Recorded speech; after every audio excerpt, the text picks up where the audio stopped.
Good evening. Ira Epstein of Linn Associates with your SPDR ETF wrap-up for a pretty volatile trading day on Wednesday, September 15th, 2021. Boy, interesting day. Tesla up sharply today. You can see that. It was interesting because I heard that Kathy Wood has recently, in her ARK investment, sold about $149 million of Tesla to buy Robinhood. I don't know. We'll find out. Maybe she knows something I don't know. That's got to be it. Most people do. BND, not going anywhere. Metal markets, I think they're still ugly. I don't think there's anything exciting. And we finally got a bounce in some of the stock indices, and we saw the semiconductors take off in stocks. So let's talk about this. ARK, I told you, and I'm going to stick with it. I said, on this break, could we go back and fill this gap? And I said this to you 2 days ago, I think. Now, let's get to it. The gap was 116.16, and here you can see where you had done. So you have to really get in there to fill it. Did it come back and do it? And we had just talked about this. Is that going to do it? Because charts like to fill gaps. You tell me. What's today's low? 115.60, and then you snap back. As a chartist, I teach all this, and that's the idea of these videos, but really my subscriber videos are where you get the mass of what I do. But charts like to fill gaps. I am not saying every gap on a chart has to be filled. You're not going to hear me say that. But when you start breaking down, they come into play again. And there's a lot of people that believe once they're filled, you run out of the pressure to put them down there and you get a bounce. A one-day bounce doesn't prove anything to me, but it filled the gap. Is the trend still down? Yes. Here's what's more important. If the market takes out 119.55, that ends this down wave for those that have been looking to be buyers. No, I'm not saying that you should go out and buy it, but it ends the selling wave because then you'd have, with this pattern now, a lower low and a higher high if you take that out. Where's the market trying to fight its battle? I want you to look at the 100-day average. This is where before it was wishy-washy. You know, I can't count on this average. You fell here, it looked good, but then when you finally got through it, you didn't even fight the battle. You went back here and fought with it again. I'll call this fighting a little because you tested it. I'm not sure what that is. So I go to another set of numbers. These I like. The Bollinger Bands. What was today's low? 115.60. What was the Bollinger Band bottom? 115.69. What do I teach you? I teach in my enhanced Bollinger Band course, if you have an oversold market, you're coming down, you hit the lower Bollinger Band, you're in a downtrend, you cover all shorts. Now, if you were embedded, we do it different.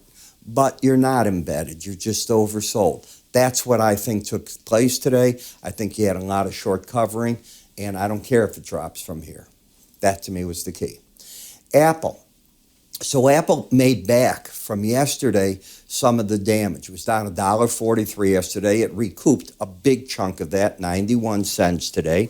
And if we look at the chart, I don't know that you're going to hit this lower Bollinger Band. You haven't been. So when you, excuse me, haven't been, why should you?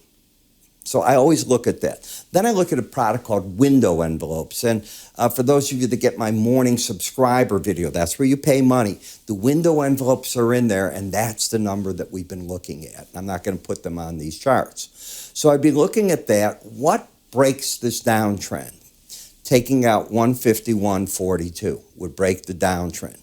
I don't see anything to make the market at this point go back under 145.50. It can happen, but I'm not seeing it in the chart action because it has spent itself early on to the downside. In PAVE, I'm now looking at this as the support. As it was coming down here, what was I telling you as we were falling? I've done this each day, so I know what I do. Said, that's where I think the pros are covering. You're oversold, you got the 100-day average, you got that, and I know yesterday people would say, well, Ira, we're under everything. Okay, it's a zone. I am not saying rush out and buy this. I'm saying you don't want to be shorted anymore. There's a huge difference between the two.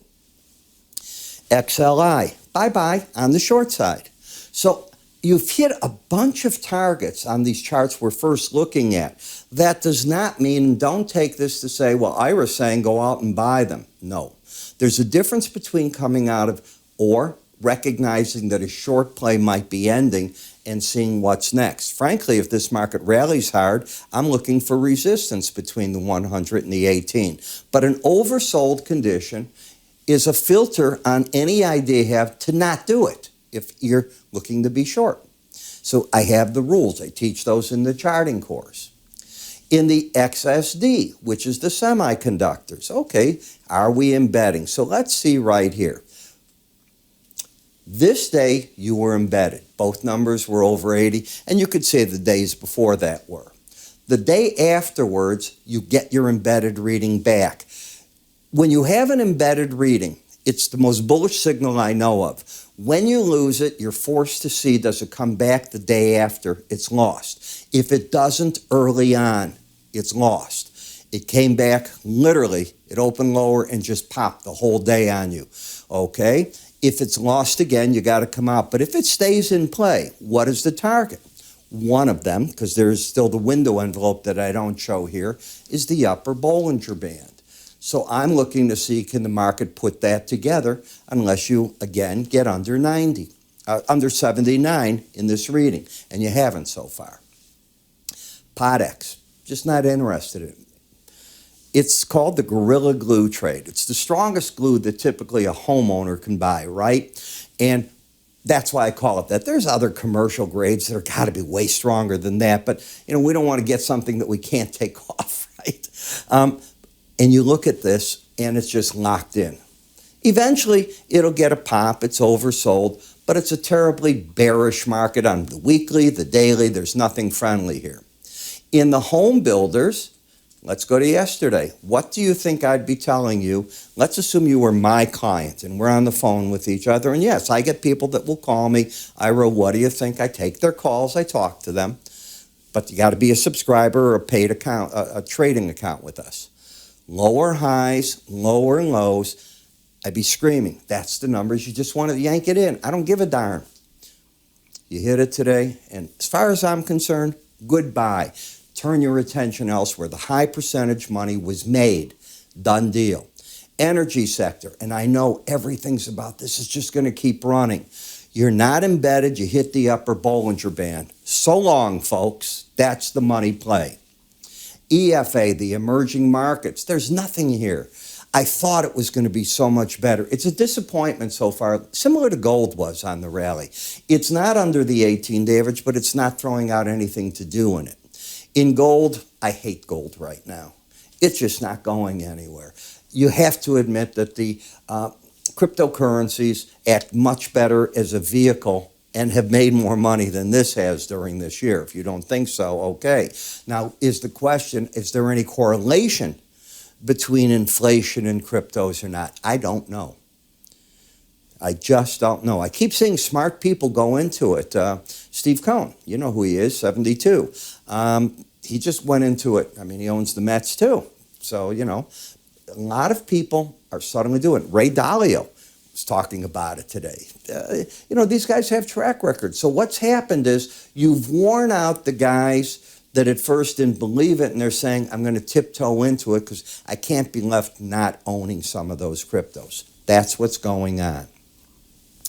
Right here, there's nothing to do. Why? You're under the 18-day average. The bias is down.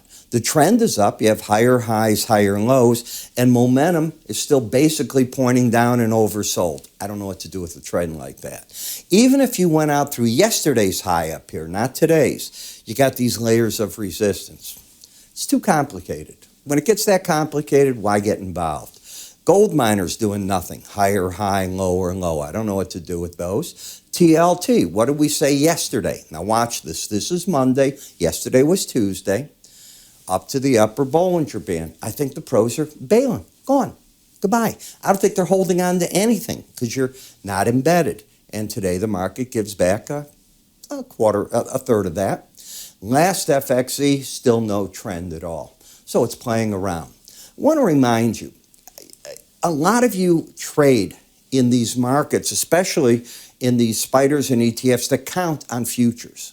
So we created a combo package for you in the morning.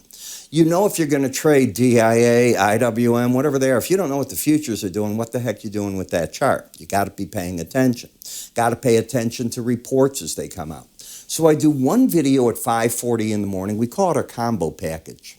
And you get that, you see what the reports that are coming out during the day, what the expectations are, where the market's looking.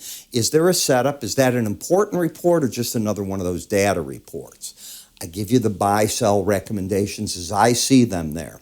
They're not meant for me to manage your money. They're meant for you to have your own trade idea, and from there you're saying, oh gee, Ira's bullish, I'm bullish, maybe that's a good thing, or Ira's bearish, I'm bullish, I don't know. What does that mean? I cover the market in this sequence each and every time, and on both this video and the ETF, there's a slide bar, and you pull it, and it tells you the section you're in. So you might just want to go to the metal market. You're not really interested in what the energies, or you want to go to energies, not the other. Pull until it's there, release, and away you go. Each video is approximately 20 minutes long, right in there. I do the same thing in these, same scroll bar will be on them, and I cover in this stocks as well. So people will write me, hey, would you cover this stock? And I do it. Pretty simple. So as a paid subscriber, you have my ear. It's not expensive. You get 48 videos for $16.90, each 20 minutes long, each taking you to the different sections. What do you got to lose? Give it a try. Simply go to our website. Under the word research, it's there. And if you want to learn from my courses, they're under the word education. Do nothing, you have these still. Either way, I wish you the best. I'm Ira Epstein. Have a great day.